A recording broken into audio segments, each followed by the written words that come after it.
ತಮಗೆಲ್ಲರಿಗೂ ಒಂದು ಪ್ರಶ್ನೆ. ನಮಗೆ ಸಿಗುವಂಥ ಆಹಾರ ಎರಡು ಮೂಲಗಳಿಂದ ಬರ್ತದೆ. ಒಂದು ಪ್ರಾಣಿಜನ್ಯ ಆಹಾರ ಮತ್ತು ಸಸ್ಯಜನ್ಯ ಆಹಾರ.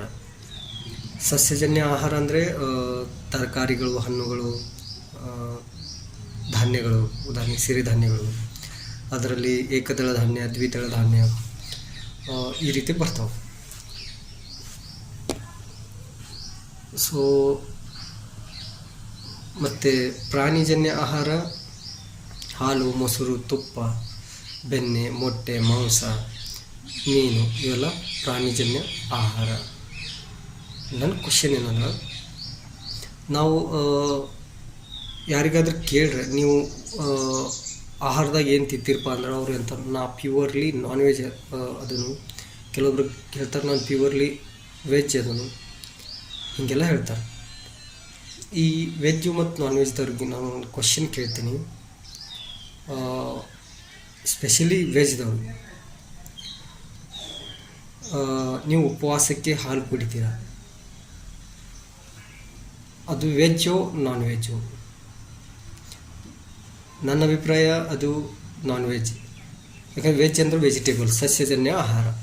ನಾನ್ ವೆಜ್ ಅಂದರೆ ಸಸ್ಯಗಳಿಂದ ಸಿಗದೇ ಇರುವಂಥ ಆಹಾರ, ಅದು ಹಾಲು, ಅದು ನಾವು ಕುಡಿತೀವಿ.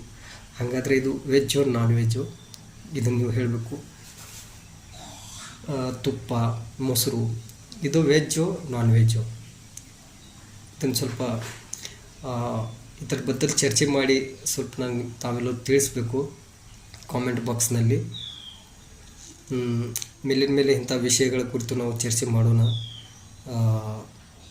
ಇವುಗಳೆಲ್ಲ ಜ್ಞಾನಕ್ಕೆ, ತಾರ್ಕಿಕತೆಗೆ ಸಂಬಂಧಪಟ್ಟಂಥ ವಿಷಯಗಳು. ನಿಮಗೆಲ್ಲರಿಗೂ ಗೊತ್ತು, ಎಲ್ಲಿ ಊಟಕ್ಕೆ ಹೋದ್ರೆ ನಾ ಪ್ಯೂರ್ಲಿ ವೆಜಿಟೇಬಲ್ ಅದನ್ನು, ನಾ ಪ್ಯೂರ್ಲಿ ನಾನ್ ವೆಜ್ ಮತ್ತು ವೆಜ್ ಎರಡನ್ನ ತಿಂತೀನಿ ಅಂತ ಹೇಳ್ತಾರೆ ಎಲ್ಲರೂ. ಉಪವಾಸಿದ್ದಾಗ ಏನು ಕುಡಿತೀಪ್ಪ ಅಂದ್ರೆ ಹಾಲು ಕುಡಿತೀನಿ ಹೇಳ್ತಾರೆ. ಹಂಗಾದ್ರೆ ಅಂಥವ್ರಿಗಿನ ಹಾಲು ಇದು ನಾನ್ ವೆಜ್ಜೋ ವೆಜ್ಜೋ? ನಾನ್ ವೆಜ್ ಅಂತ ಹೇಳೋರು ಅವರು ಕೂಡ ಕಾಮೆಂಟ್ ಬಾಕ್ಸ್ನಲ್ಲಿ ತಮ್ಮ ಅಭಿಪ್ರಾಯ ತಿಳಿಸಿ. ವೆಜ್ ಅನ್ನೋರು ಅವರು ಕೂಡ ಅಭಿಪ್ರಾಯ ತಿಳಿಸಿ. ನನ್ನ ಅಭಿಪ್ರಾಯ ನಾನು ಹೇಳ್ತೀನಿ.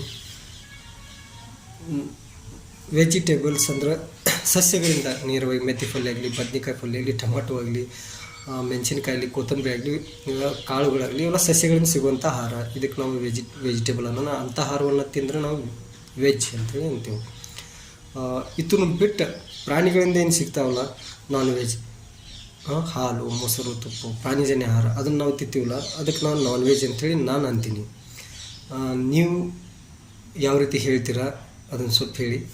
ಅದೇ ರೀತಿ ನನ್ನ ಒಂದು ಎಜುಕೇಷನಲ್ ಸವರ್ಸ ಯೂಟ್ಯೂಬ್ ಚಾನಲನ್ನು ಸಬ್ಸ್ಕ್ರೈಬ್ ಮಾಡಿ. ನಾನು ಮಾತು ಕೊಡ್ತೀನಿ, ಈ ಒಂದು ಚಾನಲ್ದಲ್ಲಿ ಯಾವುದೇ ರೀತಿಯ ಅಸಭ್ಯ ವಿಡಿಯೋಗಳನ್ನು ಹಾಕೋದಾಗಲಿ ಅಥವಾ ಯುವ ಪೀಳಿಗೆಗೆ ಅಥವಾ ಇದ್ದಂಥ ವಿದ್ಯಾರ್ಥಿಗಳಿಗೆ ಕೆಟ್ಟ ದಾರಿ ತೋರಿಸೋದಂಥ ಕೆಲಸ ನಾನು ಮಾಡಲ್ಲ ಈ ಚಾನಲ್ ಮೂಲಕ. ಆದಷ್ಟು ಮಟ್ಟ ಅವರಿಗೆ ಶಿಕ್ಷಣ ಸಂಬಂಧಪಟ್ಟಂಗೆ, ತನ್ನ ಜೀವನಕ್ಕೆ ಸಂಬಂಧಪಟ್ಟಂಗೆ, ತಾರ್ಕಿಕತೆಗೆ ಸಂಬಂಧಪಟ್ಟಂತೆ, ಆಲೋಚನೆಗಳಿಗೆ ಸಂಬಂಧಪಟ್ಟೆ ಒಳ್ಳೆ ಆಲೋಚನೆಗೆ ಸಂಬಂಧಪಟ್ಟಂತಹ ವಿಡಿಯೋಗಳನ್ನು ನಾನು ಮಾಡ್ತೀನಿ. ಧನ್ಯವಾದಗಳು.